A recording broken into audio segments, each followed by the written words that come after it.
Hi guys, so today's video is going to be another holiday makeup tutorial look. So this look is actually inspired by the Nutcracker.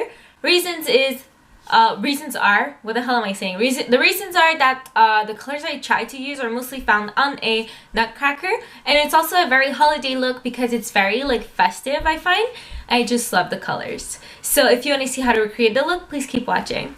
The first product I'm going to use, as usual, is going to be an eyeshadow primer. I'm using Urban Decay's eyeshadow primer potion, and I'm going to apply it everywhere, including up to my brow bone. So on my lid, tear ducts, brow bone, pretty much everywhere I'm going to apply eyeshadow, which is pretty much everywhere. Next, I'll use a shader brush and just go ahead and take the color Zephyr from Urban Decay, which is a white eyeshadow, and apply it right into my tear duct.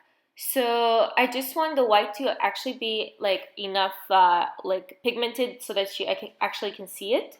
Next, using an all over shadow brush, I'll use a gold eyeshadow. The one I'm using is from Urban Decay and it's in the color Easy Baked.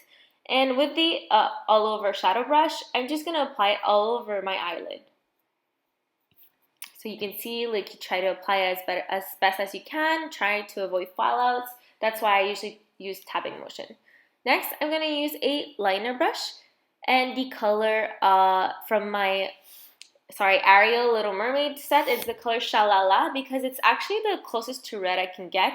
And as you can see, using my like smoky liner brush, I'm just going to go ahead and apply it right into the crease. The reason I'm using a liner brush to actually apply into the crease is to make it more dramatic. And I'm also going to kind of apply it in the outer corner of my eye, trying to kind of do the outer V effect and kind of wing it a bit with the red color still. And after, you want to apply it also on your lower lash line just to give it like the full eye like contour effect. Next, using my precision smudge, which is a bit like dense, but it's not as like precise as a liner brush. I'm just gonna go ahead and try to smudge the whole thing, but also kind of perfect the wing. So as you can see, I kind of smudge it, and you can apply also more shadow if you want to like make it better. And I'm also gonna work on my outer V with that brush because I find the precision smudge brush is actually like easier to use for an outer V effect. Now I'm going to use a blending brush and blend the whole thing upwards, kind of towards my brow bone to make the whole look smoother and pretty much not as harsh. Now taking back my shader brush from before with the color Zephyr, which was the white eyeshadow, I'm going to go ahead and apply it on my brow bone as a highlight color. Next, I'm going to use my all over shadow brush with the Easy Bake, which was a gold color, to kind of make a transition between the highlight and the red color, which was in my crease. And to kind of see, like, because I want really to wing it out afterwards, I took my precision smudge brush, again from Sephora, and kind of winged the red out more without even applying much eyeshadow, just kind of like pushing it up to give the perfect wing, that effect that I really wanted from the beginning. But I decided to perfect it afterwards. Next, I'm going to use my Kate Von D concealer in the light of Vanilla 16 and a like concealer brush, which is a flat brush, and kind of just go ahead and apply it right on the outer limits of where my makeup look for my eyes will go, because I just want to make the look cleaner. Next, using my Tarte eyeliner brush, which is double-ended, and my Nars eye paint, I'm going to go ahead and line my eyes. So this can be a bit tricky, and to be honest, I'm still not used to my eyeliner yet, which is like a gel liner, but I really love the effect and I really love it, so I'm just going to use it. And sorry if I mess up, I actually fixed it afterwards. So the eyeliner line you want to do, you want it to be thick but not too thick, and you still want it to be winged but not too winged. So I know it sounds pretty complicated, but as you'll eventually see, it's going to be a very small wing. And you want to be kind of like in the same orientation as your makeup wing is. Next, using a Tarte eyelash curler, I'm going to go ahead and curl those lashes up because that actually gives a nicer effect and a nicer curve to your eyelashes. And I do that right before wearing mascara. And that's about all I have to say about curling lashes, really. The next thing I'm going to use is going to be my mascara, obviously. So it's going to be Nars' Audacious mascara because I find it gives good division and also a good volume. And that's pretty much what I want here. Like, not too much volume, but like a nice length and also a really nice division of my eyelashes. So you want to go ahead and apply it on both your upper lashes and lower lashes, as you can see that I'm doing right now, and to get the full look, basically. Now using my latest discovery, which is basically a knockoff of Yves Saint Laurent's Touche Éclat, I'm going to use Sephora's Smoothing and Brightening Concealer in the color Clair Light 02.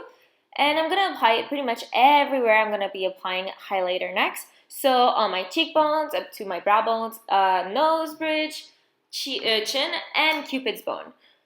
What I'm going to do after applying the concealer is use my highlighting brush basically and blend the whole thing so that you don't see those harsh lines here. And also because you don't want it to be like too much of a drastic difference. But you can still see right here that there's a lot of light added by this product, which is really good. I would say this is actually a good like cheap version of the, like I mentioned before, Touche Éclat from Yves Saint Laurent. I never got the later because it's so expensive, but I did try this one and I really like the effect. I would have to compare both to see which is better, but overall I'm very satisfied with the effect of this product, and it's really like easy to blend, which is really good. To contour, I'll be using Smashbox contour stick from the trio, and I'm going to go ahead and take my double-ended Tarte contour brush to actually blend it afterwards. So with this stick, I'm going to go ahead and draw the lines under my cheekbones, so on the side of my face, and also on the side of my face, basically like on the contour, and on each side of my nose, and that's pretty much where I'm going to contour. So I'm going to start with the lines just to blend the whole thing afterwards. Taking my Tarte brush, I'm going to go ahead and take the denser side of the brush to go and just kind of like blend the whole thing, but along the line that's like right in the middle of my face, like this. So I'm just going to go ahead and blend it kind of to get rid of the original line. And then using the like softer part, angled part, I'm going to go ahead and blend the whole thing doing circular motions, but towards the upper side of my face, because if I do the downer side, like towards the bottom, it's going to look dirty. Then I'm also going to use that angled side to kind of blend the side of my face to kind of like get rid of the harsh lines once again. That's pretty much the whole point. And that's pretty much all I have to say about this. Blend, blend, blend, and blend again. Same thing for your nose, same thing for everywhere that you're going to be applying contour. You just need to blend. So as you're probably going to see is I'm going to be alternating between the like short dense side of the brush and the angle side, because sometimes like I find the dense brush is actually like better to kind of get rid of those lines, but I do find that for overall blending the angle side is better. But just to get kind of like brush those lines off, I find the denser side can be pretty like cool to use. So yeah, don't forget to use circular motions in the blending, and that's about it.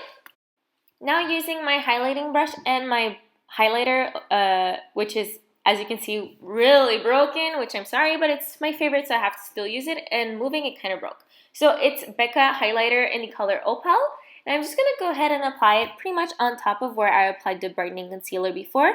So on my cheekbones, and kind of like tapping it and kind of like going really lightly, sweeping the light on my face. And then also on my nose and chin and Cupid's bone, pretty much everywhere you usually put your highlighter.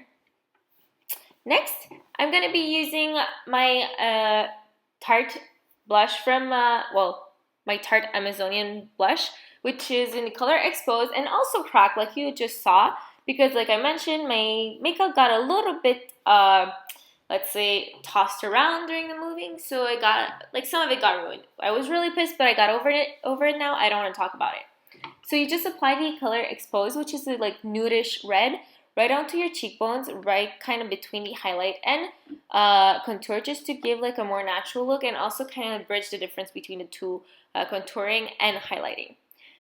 Now for my eyebrows, I'll be using my Anastasia Beverly Hills Brow Whiz brow pencil, basically in the color dark brown or brunette or whichever, because it keeps changing names.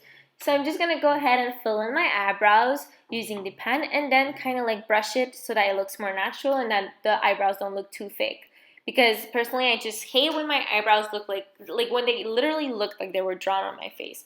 So I just like intensifying them a bit, but without making them look unnatural. So now you know why I don't really define them that much and don't draw them like in a too precise way. I just kind of like quickly fill them in just to fill them in. For my lips, I'll be using Nars's Sex Machine Lip Pencil because it's a very nude color, but also because I just love it. It's kind of like a mauve-ish pink, and it's like, I just love that color. It's so nice, and it goes really well with that look. So that's why I'm using it for my lips. But that's not the only thing I'll be putting on my lips, since I'll also be putting a lip gloss on. So my lip gloss is a Hikari lip gloss in the color Merlot. I'll be 100% honest with you guys. I know it's pretty dark, but I didn't expect it to be that like opaque. Let's say I thought it would have been like it would have been more transparent. So I was pretty impressed with how intense the pigment was in it. But it's okay. It actually turned out really good, and I really love the color that it came out with. The look, it actually looks amazing. So let's just say it's a happy mistake. So that's all for my Nutcracker holiday video makeup tutorial. So I did try to stay as closely to colors you usually would see on Nutcracker, which are white, gold, and black, and also red. But since I didn't really have red eyeshadow and I really wanted to emphasize on the eyeshadow look, I went to a more like a fuchsia, kind of like dark pink or like hot pink. I tried to like match the lips, obviously. So that's pretty much the closest to red I could have gotten with the eyeshadow. That's why like I'm not wearing red lips or anything, because then it would have been too much. And yeah, it's really a party look, as you can see. Like it's really like even like the face makeup, even though it's made not to clash too much with the eye makeup, and lips are still kind of like not that intense. The whole package really makes it a very like evening look. Like it's really good for like parties, for holidays. So it is like a Christmas look to me, because like even like the colors with like the gold and like the white, it's mostly colors you want to use like during the holiday season, I find. Anyways, so that's all for my Nutcracker inspired videos. I'm repeating myself, sorry, but that time I'm really gonna stop talking for real. So thank you for watching, and please don't forget to like, comment, and subscribe to my channel. Thank you.